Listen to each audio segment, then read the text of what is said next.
उत्तर प्रदेश के जौनपुर जिले में एक दिल दहलाने वाली घटना में 16 वर्षीय ताइक्वांडो खिलाड़ी अनुराग यादव की निर्मम हत्या कर दी गई।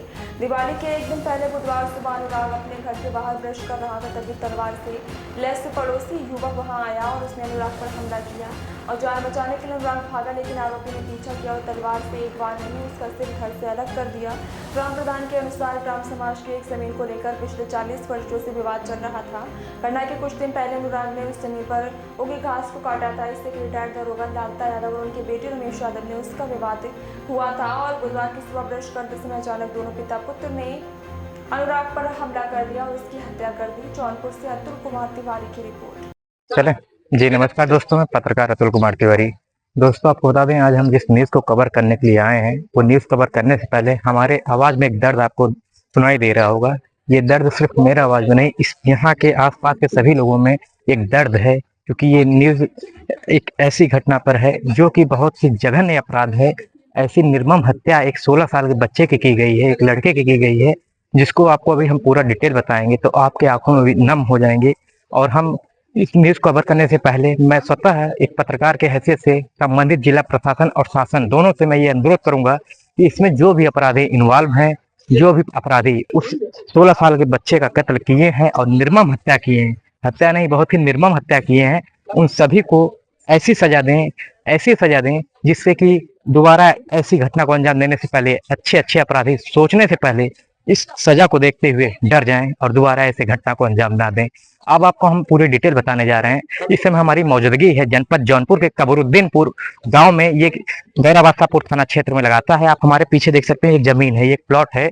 ये प्लॉट को ही लेके एक विवाद था, यहाँ जमीनी विवाद था और उसके बाद ये दो पटीदारों में विवाद ऐसा रूप को अंजाम देता है दिवाली के एक दिन पहले। जी हाँ दोस्तों, दिवाली जो महापर्व है उसके एक दिन पहले यहाँ पर एक ऐसी जनपद जौनपुर में घटना घटित होती है जिससे सिर्फ हमारा जिला ही नहीं बल्कि पूरा प्रदेश और देश भी हिल गया, क्योंकि इतनी निर्मम हत्या एक 16 साल के बच्चे की गई, जिसको आपका अगर हाँ आपको वो वीडियो दिखाते हैं तो आप भी देखकर आपके आंखों में आंसू आ जाएंगे। आप हमारे पीछे देख सकते हैं वो मकान, आप मकान दिखाएं। इस मकान पीछे दिखाई कैमरामैन, ये मकान आप पीछे देख सकते हैं। ये मकान में जो लोग रहते थे उसी वह अपराधियों, ये अपराधी का घर है जो पीछे मकान देख सकते हैं, इसी मकान का अपराधी है। जो बगल में पीछे देख सकते हैं एक छोटा सा मकान दिख रहा है, उस मकान में एक अनुराग यादव जो 16 साल का लड़का था उसकी निर्मम हत्या गला काट के की गई है। आपको बता दें वो सिर्फ 16 साल का लड़का एक लड़का नहीं था, वो देश का एक उभरता हुआ खिलाड़ी था और शायद वो हमारा जिला नहीं हमारा पूरा प्रदेश एक खिलाड़ी को खो दिया है, एक देश के सम्मान को खो दिया है। जी हाँ दोस्तों, आपको बता दें वो जो 16 साल के बच्चे अनुराग यादव की कत्ल किया गया, निर्मम हत्या की गई, वो स्टेट लेवल पे ही मात्र 16 साल की उम्र में स्टेट लेवल का पदक जीता हुआ था और नेशनल लेवल पे भी कोई पदक जीता था। मतलब वो टाइकांडो से ही वो मतलब खिलाड़ी से संबंधित वो अपना वर्चस्व बना रहा था, अपना कैरियर बना रहा था और मात्र 16 साल में वो स्टेट लेवल का ही स्वर्ण पदक जीत गया था और 16 ही साल में उसका कत्ल कर दिया गया। और कत्ल भी ऐसा हुआ जिसको सुनकर, जिसको देखकर आसपास के इलाका नहीं बल्कि पूरा जिला हिल गया। आपको हम दिखाते हैं कि आप यहाँ देख सकते हैं, इधर आई कैमरामैन, आप देखेंगे तो ये जो आप देख रहे हैं ये ब्लड का निशान है। जी हाँ दोस्तों, इसी जगह पे उस 16 साल के लड़के अनुराग यादव का कत्ल किया गया, उसका गला काट दिया गया। सिर्फ एक बार में उसका गला उसके शरीर से अलग हो गया। ये देख रहे हैं, ये ब्लड जो है उस अनुराग यादव का है, ऐसा यहाँ के आसपास के लोगों का कहना है कि ये खून है और खून का निशान मात्र 16 साल के लड़के अनुराग यादव का है।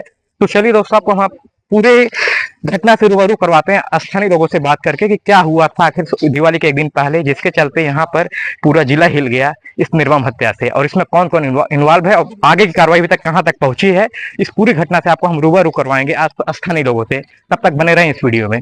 आप देख सकते हैं हमारे बगल में इसी स्थानीय गांव के आपके प्रधान हैं जिनका नाम वीरेंद्र यादव है। चलिए हम इनसे पूछते हैं क्या कुछ मैटर था इस घटना में और ये जमीन किस तरीके से विवादित था, पूरी जानकारी हम इनसे बात करते हुए लेते हैं। आप अपना नाम बताएं। वीरेंद्र यादव, ग्राम प्रधान कबरुद्दीनपुर। आपके कबरुद्दीनपुर गांव में दिवाली के एक दिन पहले बहुत ही जघन्य अपराध को अंजाम दिया गया है, उसके बारे में क्या कुछ जानकारी आपको है? देखिए, जमीन का विवाद था जी, जो कि जमीनें ग्राम समाजे थी जी, बंजर थी, जीएस की जमीन थी जी, जमीन ये जान लीजिए कि लगभग 1 से 1.5 बीघा का मामला था जी। ये पीछे जो आप जमीन देख रहे हैं जो कि देखिए यही ये जमीन है, जी, यही मामला था जी, और लगभग आज 5-6 महीना पहले जी, 5-6 महीना पहले ये मामला जो है जमीन का, हम लोग हमारे कुछ गांव के मानिंद लोग मौजूद में हम थे, मामला को खत्म कर दिया गया था। कोर्ट में चल रहा था, लेकिन हम लोग ये सोचे कि कोर्ट में चल रहा है, कोर्ट में जब फैसला न्याय होगा तो दिया जाएगा, लेकिन ये लोगों का जो ग्राम समाज की जमीन है विवाद खत्म हो जाए। जो कि हत्यारा है उसको दे दिया गया था कि भैया ले लेता है, उसको अपना बनवा लो जो बनवाना हो। सामने इधर इनके नाम में की जमीन थी, हमारे बाबा प्रधान थे, पता किए थे 40,000 इस प्लाट में लालता के 1 इंची नाम की जमीन नहीं है, और इस नंबर में मृतक के परिजनों को नाम की जमीन है, भूइधरी जमीन है जी। 932 नंबर है, प्लाट 7 बीघा का है। 7 बीघा में 3 बीघा जमीन लालता ने अवैध कब्जा किया है जी। 2 मकाने, बड़ा बड़ा द्वारे बना रखा है, और टोटल जीएस में जमीन है। ऐसा सुनने में आ रहा है जिसने जो अपराधी जिसने मर्डर को किया है, इस घटना को अंजाम दिया है, वो शुरू से मतलब क्रिमिनल किस्म का इंसान था, ऐसा था। और उसके यहाँ मतलब शुरू में कई असलाहें देखने को मिली। इससे पूर्व में भी एक वीडियो वायरल हुआ, उसमें दिखाया गया कि उसके हाथ में पिस्टल था, असलाहा था। क्या ये बात सही है? हाँ, एकदम सही है, क्योंकि वो झारखंड राज्य था जी। राजेश ने, रमेश ने, लालता ऐसा बात 40 वर्षों से रह रहे थे झारखंड, नौकरी कर रहे थे। वहाँ उनका जो है आतंकवादियों से भी संबंध था, नक्सल वाइट वाले से संबंध, नक्सलियों से संबंध था। चूंकि लगा जब हत्या की बात, घटना के बाद कप्तान साहब आए, उसके घर में तलाशी किए, मौजूद में हम थे वहाँ पे। 4 तलवारें, 2 पिस्टलें, एक ग्रेनाइट बम भी निकला जी। तो ये लगा कि लग रहा है कि ये आतंकवादी से इसका संबंध है। नहीं, कहाँ पाएगा बम? सही बात है। अगर ग्रेनाइट मिलता है घर पे और पिस्टल मिलता है, असला मिलता है, मतलब अवैध अगर हथियार मिला, इसका तो कहीं ना कहीं इसकी जो लिंक है वो आपराधिक किस्म के हैं। अच्छा, आप ये बताएं, ये जो पीछे जमीन दिख रहा है, ये तो ग्राम समाज का है, आप प्रधानों को बता रहे हैं। ये जो मकान बने हैं, क्या ये भी ग्राम समाज में? ये मकान जो बिल्डिंग बनवाया है ग्राम समाज की जमीन में, जीएस की जमीन बना है। इसके पाछे जो है वो ग्राम समाज की जमीन है, इसका 1 इंची नाम में एक जमीन नहीं है। अच्छा, सब ग्राम समेत सरकारी जमीन हड़पा है। आप एज ए प्रधान के हैसियत से कोई कार्रवाई इस पे किए थे? देखिए, हम ये सोचे, दोनों पार्टी का मामला था, लगभग 35-40 साल पुराना चल रहा था, और चारों तरफ इसका मामला था जी। एक बार बंसू यादव को बगल में पाछे वाला मकान की तरफ बाउंड्री आज 40-50 साल से रोका था, कैसे कैसे करके हम लोग गाँव के लोग भी थे, मानिंद हम लोग इसको मामला खत्म कराए, बाउंड्री हुई, लेकिन हमारे ही खिलाफ जाके एप्लीकेशन थाने दिया था जी। ऐसा भी सुनने में आया, वो काफी लोगों को गांव में, मतलब काफी लोगों के खिलाफ झूठी एप्लीकेशन पुलिस में और न्यायालय में वो एप्लीकेशन दे रहे हैं। जब से, क्या ये बात सही है? जब से रिटायर होके आए हैं, 1.5 करोड़ 2 करोड़ रुपया लेके आए हैं जी। 17-18 महीने में 18 मुकदमा, 13-14 महीने में 18 मुकदमा किया है, 18 लोगों के ऊपर किया है। हमारे मोहल्ले में 50 घर है, सब इससे परेशान थे। इतना मुकदमा, सब एक घर नहीं छोड़ा है, सबको, सब घर पे मुकदमा किया है जी। सब प्रताड़ित थे, क्योंकि पैसा वाला था और सब गरीब थे। इसका एक लड़का दरोगा हो गया था, मेरे में पोस्टिंग है, जान लीजिए। तब से पूरा दबदबा बना रखा था। हमारे मोहल्ले वाले इतना डर रहे थे कि अगर वो रोड से जा रहा था, हमारे मोहल्ले वाले रोड से उतर जा रहे थे। इतना खुनखास एक अथवा तरीके से था। यही हत्या किया उस समय जब रमेश ने तलवार निकाल के दौड़ाया उसको जी। फिर रामजस वकील साहब थे, उस समय अनुराग ने सोया था, उसको पता भी नहीं था। ये जो ब्लड गिरा हुआ, क्या ये अनुराग यादव का ही खून है? हाँ, ये जो ब्लड गिरा है अनुराग यादव का ही ब्लड है। वो मात्र 16 साल की उम्र में ताइक्वांडो में स्टेट लेवल का स्वर्ण पदक जीता, और नेशनल लेवल पे भी कोई पदक जीता हुआ था।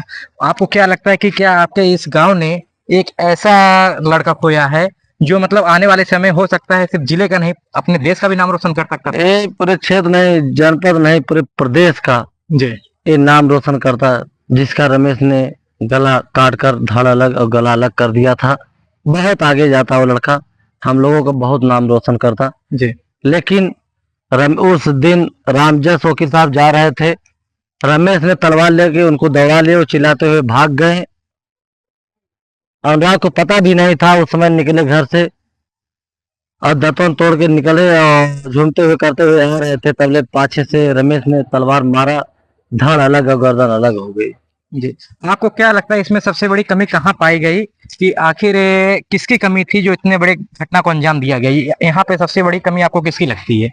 देखिए, जब 5-6 महीने पहले मामला ये खत्म हो गया जी तो ये सब निधड़क हो गया, कोई मामला है नहीं, अब कोर्ट जब देगी तो देगी, जी निर्दुंद हो गए। ये सब तो सोचे का मामला खत्म हो गया है, लेकिन उसके मन में कालापन बैठा था। जी, सही है। जैसे कि इंसान को पता कैसे चलेगा कि इंसान क्या सोच रहा है? या 5 महीने पहले आपका कहना ये मैटर नॉर्मल हो गया था, मतलब यहाँ किसी तरह के विवाद नहीं हो रहा था, और एकाएक ही इस घटना को इतने बड़े जघन्य अपराध को उसने अंजाम दिया है, मतलब इसमें विशेष रूप से आपको लगता है कि प्रशासन की कहीं कमी आपको दिख रही है? देखिए, जब प्रशासन गया ये सब एप्लीकेशन देते थे जी तो पैसा भी लालता दे देते थे, मामला दब जा रहा था कि कह रहे थे कि कोर्ट में मामला चला है, कोर्ट में मामला चला है, इंटरेस्ट नहीं ले रहे थे। राजस्व विभाग की कमियां हैं। राजस्व विभाग की? हाँ, जी राजस्व विभाग की कमियां हैं। जी और जहां भी जरूरत पड़ती थी पैसा उसका काम कर जाता था, गरीब का जो है बातें नहीं काम करती थी। जी 100 नंबर भी आता था, अपना पैसा कौड़ी दे के मामला दाब देता था। कह रहा था कि ये बाउंड्री तोड़ के, कारण यही था कि 5 बहनें थी, अकेला वो था। अच्छा, ये बताइए कि 5 बहनों पर अकेला भाई वो था जिसका इतना निर्मम हत्या किया गया है, और आपका कहना है ये ग्राम समाज की ही जमीन है जिसपे उसका मकान तैयार है। क्या आप ये इस बात से राजी हैं? क्या हमारे देश के यशस्वी मुख्यमंत्री योगी जी जो हैं वो इसको बुलडोजर यहाँ पे चलना चाहिए उनके द्वारा? हम लोग तो इंतजार कर रहे हैं उनके बुलडोजर का, हम लोग इंतजार कर रहे हैं कि वो आवे, दोनों मकान इनका गिरा के ध्वस्त करे, रमेश ने जो गला काटा है उसका इनकाउंटर करे, जी कराए, और फिर जो है जो नौकरी कर रहा है दरोगा उसको बर्खास्त करे, उसके आजीवन